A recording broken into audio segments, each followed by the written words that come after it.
আসসালামু আলাইকুম প্রিয় দর্শক, আপনারা জানেন সকল মিডিয়ায় আলোচিত বিষয় ছিল গোপালগঞ্জের এনসিপির একটা পূর্ব ঘোষিত কর্মসূচি ছিল। সেই কর্মসূচির নাম হলো মার্চ টু গোপালগঞ্জ। তার মানে তারা গোপালগঞ্জের দিকে মার্চ করে যাবেন। এটা নিয়ে নানা ধরনের কথাবার্তা ছড়িয়েছে সোশ্যাল মিডিয়ায়, নানাভাবে মানুষকে উত্তেজিত করা হয়েছে এবং আমরা দেখেছি কোথাও কোথাও এরকম বলা হয়েছে যে সেখানে যে নাকি, আমি বিভিন্ন সোশ্যাল মিডিয়ায় কথা বলছি, যে অনেকে আমাকেও প্রশ্ন করেছে যে গোপালগঞ্জে যে কি তারা বঙ্গবন্ধুর মাজার ভেঙে দেবে। এ ধরনের প্রচারণা কিন্তু সোশ্যাল মিডিয়ায় ছিল। এগুলো কারা প্রচার করেছে? যারা প্রচার করেছে তারা কি আওয়ামী লীগকে ভালোবেসে প্রচার করেছে, অথবা তারা কি আওয়ামী লীগকে ঘৃণা করে এটা প্রচার করেছে? তারা কি এনসিপির পক্ষ হয়ে প্রচার করেছে, নাকি এনসিপিকে বিপাকে ফেলার জন্য প্রচার করেছে?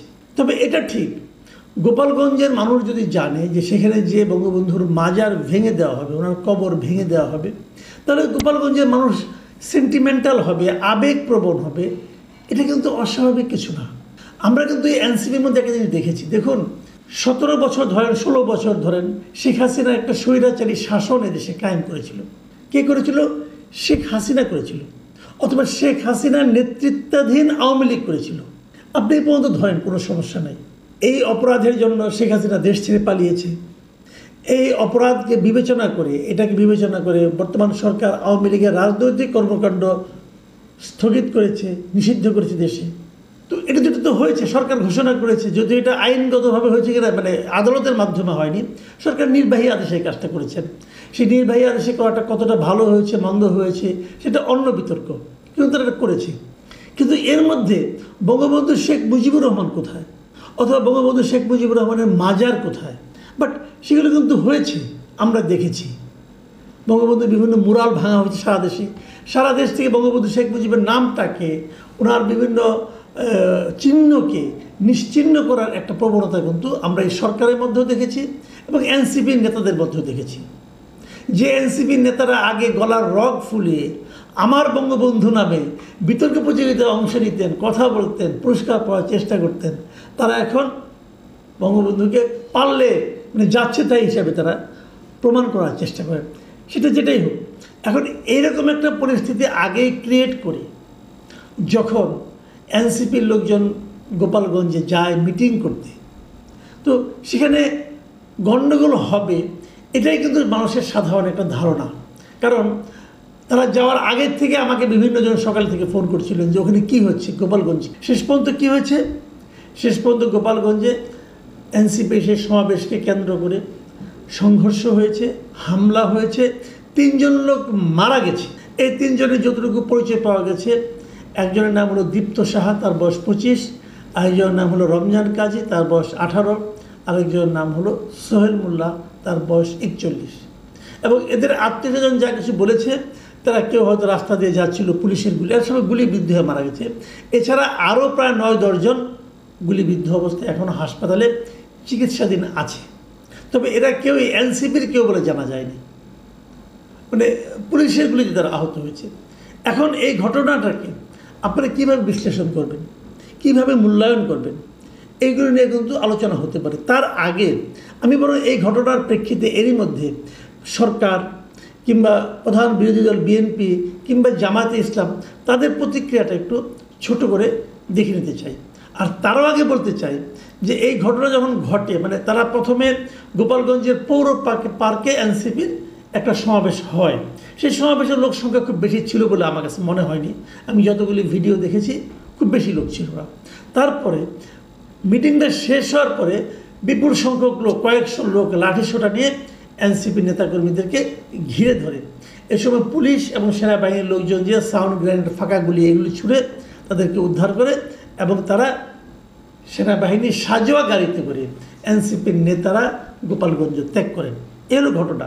এর মধ্যে পুলিশের সঙ্গে গোলাগুলি, পুলিশ অথবা সেনাবাহিনী, তাহলে এই লোকগুলি গুলিবিদ্ধ হয়ে মরলো কেন? আরও যে 9-10 জন গুলিবিদ্ধ হলো, তারাও তো পুলিশ অথবা সেনাবাহিনী গুলিতে গুলিবিদ্ধ হয়েছে। তো গোলাগুলি হয়েছে, অনেক কিছু। যদিও এনসিপির মুখ্য সমন্বয়ক নাসিরউদ্দিন পাটোয়ারি সাংবাদিকদের কাছে অভিযোগ জানিয়েছে এ সময় পুলিশ ও সেনাবাহিনী নাকি নিষ্ক্রিয় ভূমিকা পালন করেছে। যে পুলিশ এবং সেনাবাহিনী যদি নিষ্ক্রিয় ভূমিকা পালন করে তাহলে লোকগুলি মরল কেন, অথবা লোকগুলি আহত হলো কেন, বুঝতে পারলাম না। কিছু যে একটা ঘটবে সেটা কিন্তু আমরা সকালের দিকে টের পেয়েছিলাম, কারণ সদর উপজেলার কাংসুরে এই ধরনের একটা ঘটনা, ওখানে পুলিশের একটা গাড়িতে ভাঙচুর করা হয়েছে, আগুন দেওয়া হয়েছে, তারপর উপজেলার নির্বাহী কর্মকর্তার গাড়িতেও ভাঙচুরের ঘটনা, হামলার ঘটনা ঘটেছে কিন্তু সকালেই।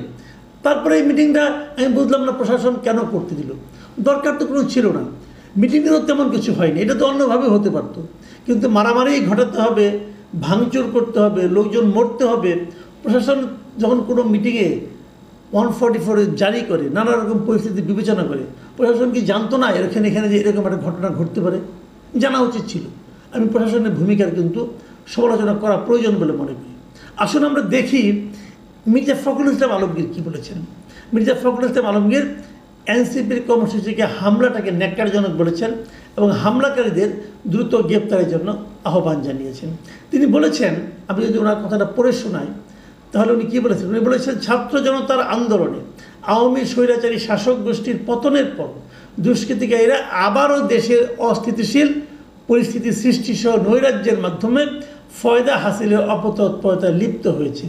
দেখুন, উনি বলেছেন যে এই যে নৈরাজ্য সৃষ্টি, এর মাধ্যমে এই দুষ্কৃতিকারী গোষ্ঠী ফয়দা হাসিলের অপতৎপরতায় লিপ্ত হয়েছে। এটা কিন্তু হতে পারে, কারণ আমি এর মধ্যে দেখেছি এই হামলা এবং পুলিশের গুলিতে আহত নিহত হওয়ার ঘটনাকে কেন্দ্র করে আওয়ামী লীগের কিছু আপনার অডিও কিন্তু সোশ্যাল মিডিয়ায় আমি দেখেছি। আওয়ামী লীগের যে সভাপতি সাদ্দাম হোসেন, তার একটা অডিও আমি দেখেছি, সে অনেক রকম উত্তেজনাকর বক্তব্য কিন্তু দিচ্ছেন। এটা একটা উত্তেজনাকর ব্যাপার হতে পারে, এটাকে নিয়ে কেউ ফয়দা লুটতে পারে। এবং খুব আমি বিশ্বের সঙ্গে এটাও লক্ষ্য করি, আওয়ামী লীগের কোনো নেতা কিন্তু দেশে নাই, তারা বিদেশে বসে বসে বাণী ছাড়ে এবং ওইখান থেকে সে অনেককে উস্কায়, এবং উস্কানোর পর যখন ঘটনাগুলি ঘটে তখন আওয়ামী লীগের যারা দেশে থাকে তারাই কিন্তু বিপদগ্রস্ত হয়। যাই হোক, এটা তাদের ব্যাপার, তারা এরকম করে আরাম পায় আর এরকম মেনে আরাম পায়, এটা নিয়ে আমি কিছু বলতে চাই না। জামায়াতের আমির একটা ফেসবুকে পোস্ট দিয়েছেন এবং সেখানে উনি লিখেছেন, গোপালগঞ্জ তো বাংলাদেশেরই অংশ। যতদূর জানতে পেরেছি এনসিপির নেতৃবৃন্দ স্বাভাবিক নিয়মে সর্বপর্যায়ের প্রশাসনের সঙ্গে পূর্ব থেকে আলাপ আলোচনা করে তাদের কর্মসূচি বাস্তবায়নে সহায়তা চেয়েছেন। এটি তাদের রাজনৈতিক অধিকার, কিন্তু এখন যে অবস্থায় এসে দাঁড়িয়েছে কার্যত মাঠে আইন শৃঙ্খলা রক্ষাকারী বাহিনীর কোনো উপস্থিতি লক্ষ্য করা যাচ্ছে না। অতি দ্রুত সরকারকে অবশ্যই প্রয়োজনীয় পদক্ষেপ গ্রহণ করতে হবে, অন্যথায় ইতিহাসের পূর্ণ দায় সরকারের উপরেই বর্তাবে। এখানে সরকারকে কিন্তু দায়ী করা হচ্ছে এবং সরকার তারপরে কী করবে এটাও দেখার বিষয়। দেখুন, সরকারের ব্যবস্থা নিয়েছে, তারা আজকে বুধবার রাত 8টা থেকে সেখানে কারফিউ জারি করেছে গোপালগঞ্জে। এই কারফিউ চলবে আগামীকাল সন্ধ্যা 6টা পর্যন্ত।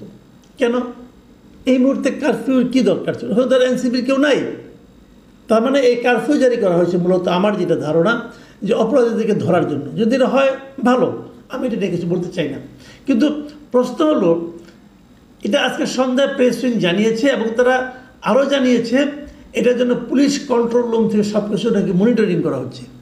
এটা জানা গেছে স্থানীয় সরকার উপদেষ্টা আসিফ মাহমুদ সজীব ভুঁইয়ার একটা ফেসবুক পোস্টে। আসিফ মাহমুদ সজীব ভুঁইয়া লিখেছেন, জীবন মৃত্যুর মতো পরিস্থিতি না হলে সাধারণ জনগণ কেউ ঘর থেকে বের হবেন না, ওখানকার যারা আছেন তারা কেউ ঘর থেকে বের হবেন না আপনারা, যদি জীবন মৃত্যুর মতো অবস্থা না হয়। সব আইন শৃঙ্খলা রক্ষাকারী বাহিনীর সদস্য সংখ্যা বাড়ানো হয়েছে, নিষিদ্ধ সংগঠনের সন্ত্রাসীদের ... ভেঙে দেওয়া হবে। এই ... বলতে কী বোঝানো হয়েছে? আপনি কি ভেঙে দেবেন? আস্তানা ভেঙে দেবেন সেটা হলে ভালো, নাকি অন্য কিছু ভেঙে দেবেন জানি না, নাকি কারো ঘাড় ভেঙে দেবেন তাও বলতে পারবো না। এবং ওখানে আরও লিখেছেন, পুলিশ কন্ট্রোল রুম থেকে সব কিছু মনিটরিং এবং প্রয়োজনীয় দিক নির্দেশনা দিচ্ছেন স্বরাষ্ট্র উপদেষ্টা, তার সঙ্গে যুব ও ক্রীড়া উপদেষ্টা সহ আইন শৃঙ্খলা রক্ষাকারী বাহিনীর প্রধানগণ। আইন শৃঙ্খলা রক্ষাকারী বাহিনীর প্রধানগণ নির্দেশনা দিচ্ছেন, কোনো আপত্তি নেই। স্বরাষ্ট্র উপদেষ্টা দিচ্ছেন, তাও কোনো আপত্তি নেই, ওনারই তো মন্ত্রণালয় উনি দিবেন। কিন্তু এখানে যুব ক্রীড়া উপদেষ্টার কাজটা কি? আসিফ মাহমুদ সজীব ভুঁইয়ার কাজটা কি? উনি কি এ ধরনের আইন শৃঙ্খলা রক্ষার জন্য অনেক অভিজ্ঞতা প্রাপ্ত কোনো ব্যক্তি? ওনার কি এই বিষয়ের উপর বিশেষ কোনো ট্রেনিং আছে? নাই। এটা কি ওনার মন্ত্রণালয়ের মধ্যে পড়ে? তাও পড়ে না। তাহলে উনি কেন? উনি কি অনেক অভিজ্ঞ একজন ব্যক্তি? না, তাও তো নয়। উনি তো পুরো উপদেষ্টা পরিষদের মধ্যে সবচেয়ে কনিষ্ঠতম একজন ব্যক্তি। তাহলে উনি এখানে কেন? এবং উনি কেন এই জিনিসটা ওনার ফেসবুকে দেন? এটার মাধ্যমে মানুষের কাছে কি মেসেজ ছড়ায়? তাহলে কি এখানে একটা রাজনৈতিক প্রতিহিংসার কিছু ঘটনা ঘটবে? এই বিষয়গুলো কিন্তু মানুষের মধ্যে অলরেডি প্রশ্ন আকারে এসেছে। আমি জানি না এটা আলটিমেটলি কী হবে, সামনের দিনগুলোতে আমাদের কী দেখতে হবে।